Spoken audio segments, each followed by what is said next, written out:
Welcome to my channel A News Brain, and in this session we will talk about the difference between prokaryotic cell and eukaryotic cell. ठीक है, मेरे कई पुराने sessions में मैंने आपको प्रोकैरियोटिक सेल में पढ़ाया है ना, प्रोकैरियोटिक सेल की चीजें बताई हैं, कैसी होती है प्रोकैरियोटिक सेल, इसमें क्या एग्जांपल्स होते हैं, जैसे कि बैक्टीरियाज आते हैं, ब्लू ग्रीन एल्गी इसमें आते हैं, है ना। अगर आप एक चैप्टर बायोलॉजिकल क्लासिफिकेशन में प्रोकैरियोट्स को देखें तो भाई वहां पे तो पूरा ही इसका डिफरेंशिएशन दे रखा है कि वहां पे हम पहले उसकी कैटेगरी को डिस्कस करते हैं, मोनेरा कैटेगरी को डिस्कस करते हैं, आर्की बैक्टीरियाज को पढ़ते हैं, यू बैक्टीरियाज को पढ़ते हैं। तो ऐसा नहीं है कि ये भी बहुत छोटे मोटे ऑर्गेनिज्म है, इनकी भी काफी डिविजन्स हैं, ये भी डिवाइडेड हैं और इनकी भी कैटेगरीज आती हैं, पर जो मेन एग्जांपल्स हैं वो हमारे क्या हैं, बैक्टीरियाज और blue green algaes, right. Eukaryotic cell में थोड़ी सी हायर ऑर्गेनिजम्स आते हैं, जैसे कि प्लांट्स, एनिमल्स, फंजाई, उनकी जो सेल होती है थोड़ी सी अच्छी होती है, राइट, थोड़ी सी डेवलप्ड होती है, तो वो यूकैरियोटिक सेल कहलाती है। डन। चलिए डिस्कस करते हैं इनके डिफरेंसेस। ये कुछ डिफरेंसेस हैं, इसके बाद कुछ और डिफरेंसेस मैं आपको बताऊंगी, ठीक है। ये कुछ छोटे लेवल के डिफरेंसेस नहीं है, आपकी क्लास के हिसाब से डिफरेंसेस मैं बता रही हूँ, ठीक है। जैसे कि बचपन में हम 2-3 डिफरेंसेस पढ़ लेते थे इसके बारे में, वो इनफ होता था, लेकिन अब हम नीट का एग्जाम देने जा रहे हैं तो भाई हमें ज्यादा चीजें जाननी पड़ेंगी इस टॉपिक के बारे में। चलिए डिस्कस करते हैं, स्टार्ट करते हैं वीडियो को। सो प्रोकैरियोटिक सेल में the cell size is small, तो यहाँ पे जो सेल का साइज होता है वो स्मॉल होता है, it is 0.1 to 5 micrometre, right. But in the case of eukaryotic cell यहाँ पे सेल साइज कंपेरेटिवली लार्ज होता है, कितना, 5 to 100 micrometre, okay, 5 to 100 micrometre. Second point, यहाँ पे ऑर्गेनाइज्ड न्यूक्लियस एब्सेंट होता है प्रोकैरियोट्स के केस में। तो प्रोकैरियोटिक सेल में आपको कोई भी न्यूक्लियस मतलब ऑर्गेनाइज्ड न्यूक्लियस नहीं मिलेगा, it is absent. Organised nucleus का क्या मतलब है कि भाई न्यूक्लियस के पास न्यूक्लियर मेम्ब्रेन होना चाहिए, उसके पास न्यूक्लियोप्लाज्म होना चाहिए, न्यूक्लियोलस प्रॉपर वहां होना चाहिए, राइट, ठीक है। और साइटोप्लाज्म से जो न्यूक्लियस का कंटेंट है वो अलग होना चाहिए, न्यूक्लियोप्लाज्म और साइटोप्लाज्म डिफरेंशिएटेड होने चाहिए, ठीक है, सेपरेटेड होने चाहिए। डन। तो यहाँ पे ऐसा कुछ नहीं दिखाई देता, ऑर्गेनाइज्ड न्यूक्लियस आपको नहीं मिलेगा, जबकि यहाँ पे ऑर्गेनाइज्ड न्यूक्लियस होता है, प्रॉपर न्यूक्लियस है, न्यूक्लियर मेम्ब्रेन है, अंदर न्यूक्लियोप्लाज्म भरा है, बाहर साइटोप्लाज्म है सेल के अंदर, राइट, इस तरीके से। Now next point, nucleolus absent है, अभी जस्ट मैंने आपको बताया न्यूक्लियोलस यहाँ पे एब्सेंट है, जबकि यहाँ न्यूक्लियोलस प्रेजेंट होता है। Obviously they have organised nucleus, तो न्यूक्लियोलस होगा। Next point, nucleoid is equivalent to a single chromosome, hence the amount of DNA is comparatively low. तो यहाँ पे न्यूक्लियस और मतलब समथिंग जो भी ऑर्गेनाइज न्यूक्लियस वगैरह कुछ नहीं कहा जाता, एक इनके पास जेनेटिक मटेरियल होता है, वो भी साइटोप्लाज्म के कांटेक्ट में होता है, राइट। इनका जो जेनेटिक मटेरियल होता है, जो इनका जीनोमिक डीएनए होता है, उसको न्यूक्लियोइड कहा जाता है, वो साइटोप्लाज्म के कांटेक्ट में होता है और उसके साथ साथ में आपको कुछ न्यूक्लियोप्लाज्म, न्यूक्लियर मेम्ब्रेन सब कुछ नहीं दिखाई देगा, है ना। जैसे कि मैं आपको बता भी चुकी हूँ, इनके जीनोमिक डीएनए कहा जाता है पिछली वीडियोस में, इनके न्यूक्लियोइड को तो उसको न्यूक्लियोइड कह सकते हैं, जीनोमिक डीएनए कह सकते हैं और सर्कुलर डीएनए भी कह सकते हैं, वो सर्कुलर डीएनए होता है। तो सिर्फ they have DNA and DNA single है, राइट, सिंगल है, तो डीएनए का जो कंटेंट है, अमाउंट है, वो कंपेरेटिवली लो है। But in this case eukaryotic cell के केस में क्रोमोसोम्स, यहाँ पे जो न्यूक्लियस होता है, it contain more than 1 chromosome, right. Nucleus के पास एक से ज्यादा क्रोमोसोम्स पाए जाते हैं, hence the amount of DNA is comparatively very high. कितना, अगर हम ह्यूमंस के केस में देखें, होमो सेपियंस के केस में देखें, तो कितने क्रोमोसोम्स पाए जाते हैं, 46 क्रोमोसोम्स, 23 पेयर। तो देख रहे हो आप कितने सारे क्रोमोसोम्स हैं यहाँ पे, है ना। अमाउंट ऑफ डीएनए भी ज्यादा होगा, बट यहाँ पे they have a single chromosome, single chromosome है तो अमाउंट ऑफ डीएनए में they have single circular DNA, ठीक है, डीएनए भी एक ही होगा इनके पास, right. Next, DNA is without histone proteins and usually circular. DNA कैसा होता है? अब डीएनए प्रेजेंट है, सर्कुलर है डीएनए यूजुअली, ठीक है, यहाँ पे सर्कुलर ही पाया जाता है और विदाउट हिस्टोन प्रोटीन्स पाया जाता है। हिस्टोन प्रोटीन्स कुछ ऐसे प्रोटीन्स होते हैं जो कि डीएनए को, ठीक है, एक जगह पे रखने में हेल्प करते हैं, राइट। ये हिस्टोन प्रोटीन के ऊपर डीएनए रैप करता हुआ जाता है, तो हम लंबे लंबे लीनियर डीएनए को, ठीक है, हिस्टोन प्रोटीन में रैप करके छोटी सी जगह में रख सकते हैं।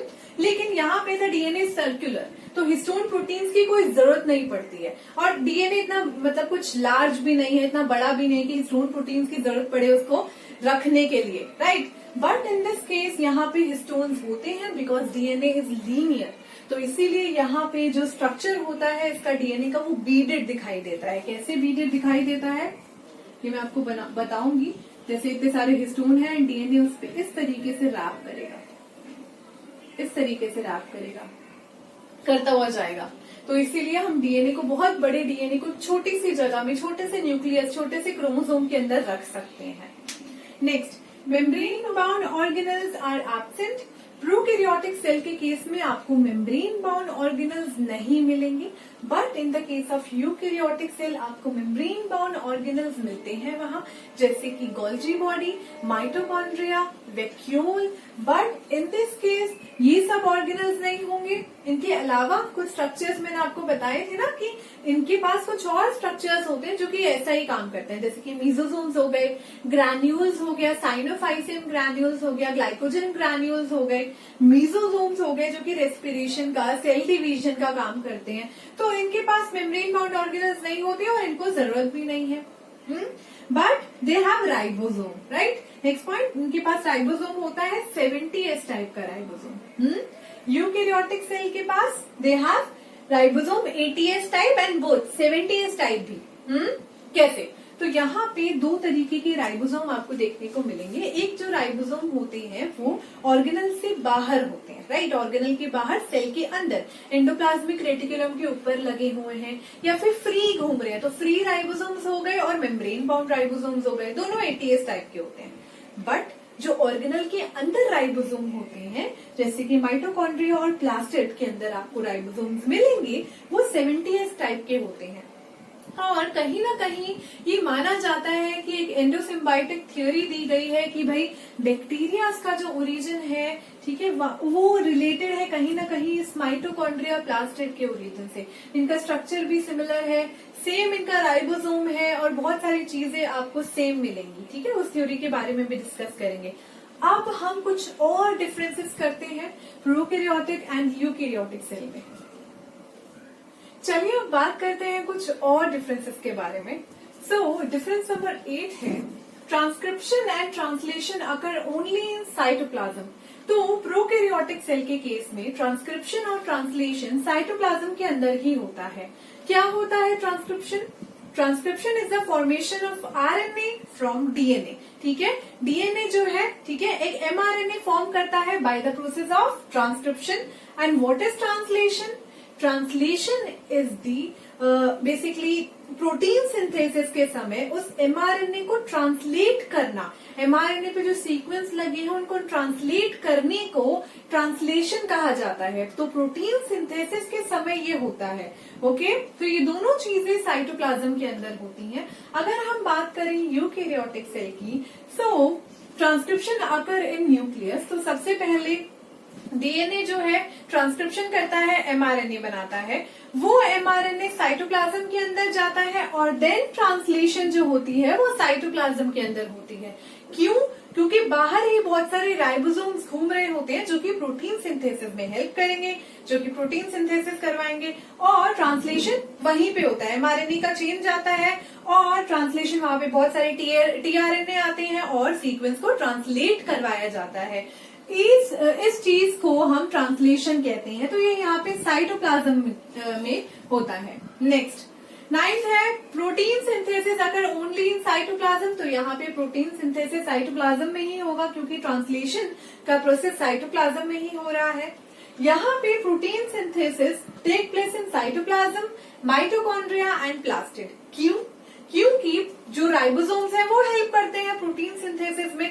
तो साइटोप्लाज्म के अंदर होगा, माइटोकॉन्ड्रिया के पास उनके खुद के राइबोसोम्स है, वहां भी होगा, प्लास्टिड के पास भी उनके खुद के राइबोसोम है, वहां भी प्रोटीन का सिंथेसिस होगा। Done with this. Next 10th है respiratory enzymes are associated with plasma membrane. इसके बारे में भी डिस्कस करा था मैंने आपसे, ठीक है, पिछले कुछ सेशंस में, कि यहाँ पे जो रेस्पिरेटरी एंजाइम्स होती हैं वो प्लाज्मा मेम्ब्रेन से ही एसोसिएटेड होती हैं। किसमें होती हैं? मीजोसोम वाले स्ट्रक्चर में होती हैं, उनकी फोल्डिंग्स में पाई जाती हैं, और जिसकी मदद से सेल डिवीजन होता है, रेस्पिरेशन होता है।